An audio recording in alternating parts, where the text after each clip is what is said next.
is it different? Well, all addictions share in common a tendency to participate in one behavior repetitively and to avoid other aspects of life, to avoid things that may be painful or to avoid things that may be challenging, and kind of take comfort in this sort of familiar pattern that they repeat over and over.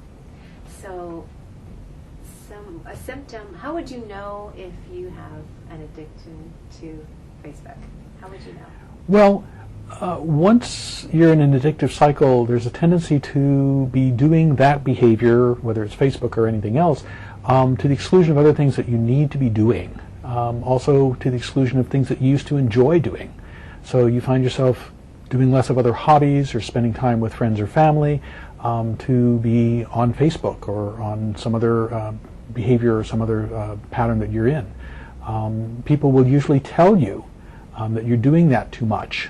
And you'll sort of be in denial. Oh no, it's not a problem, and I can stop if I want, or I can reduce if I want. Sometimes with behavioral problems, people do start to realize that they're doing this more than they would like to, or more than is good for them, and they'll make attempts to stop, and they'll have temporary success, and then fall back into the pattern again. All of these are kind of standard forms of addiction and signs that there's a problem.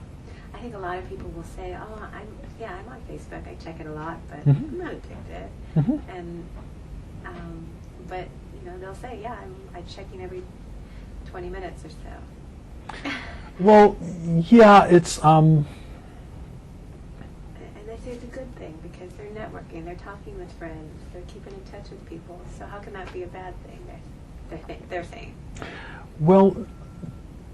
There's certainly most people in social networking sites are fine and are not having problems.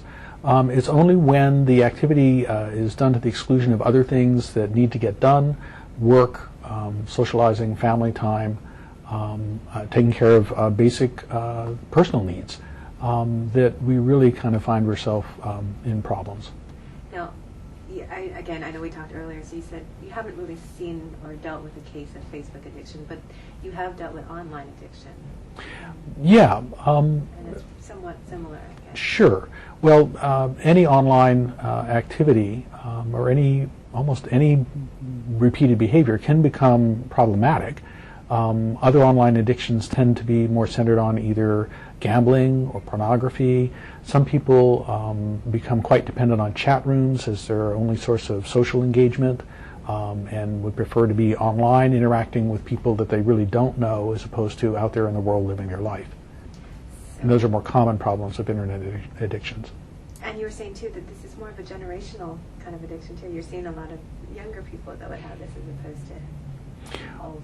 Yeah, well, the social networking sites had started with the younger generation, and for many people in their 20s, to have a Facebook page or a MySpace page or some other networking site is just as normal as for us to be interacting on a telephone.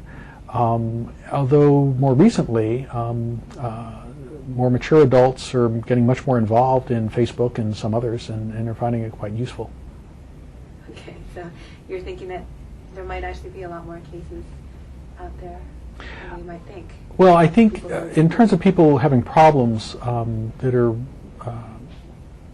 in terms of people having problems with Facebook or other social networking sites as addictive, some things to look out for is if they are not having much other social activity, if they're avoiding friends or they're not really making friends or having social interactions in the real world, that might indicate a problem.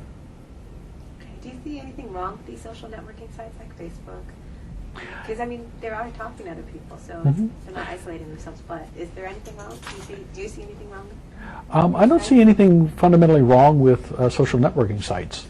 They're another way of communicating. They're another way of expressing ourselves.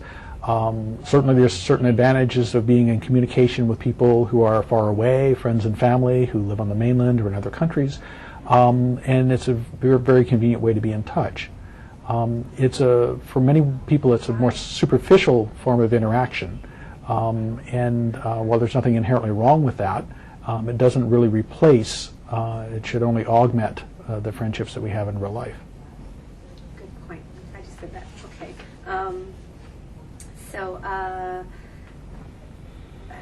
reading some notes here. So compulsive behavior. When should someone seek help? When do you think they should seek help? As with any other kinds of compulsive behavior or addictions, when people are having trouble stopping, when they're no longer enjoying it, but they feel like they have little choice, when they're doing this behavior to substitute or it's interfering with work, family, friends, and they're having trouble stopping on their own, that's a time to seek help.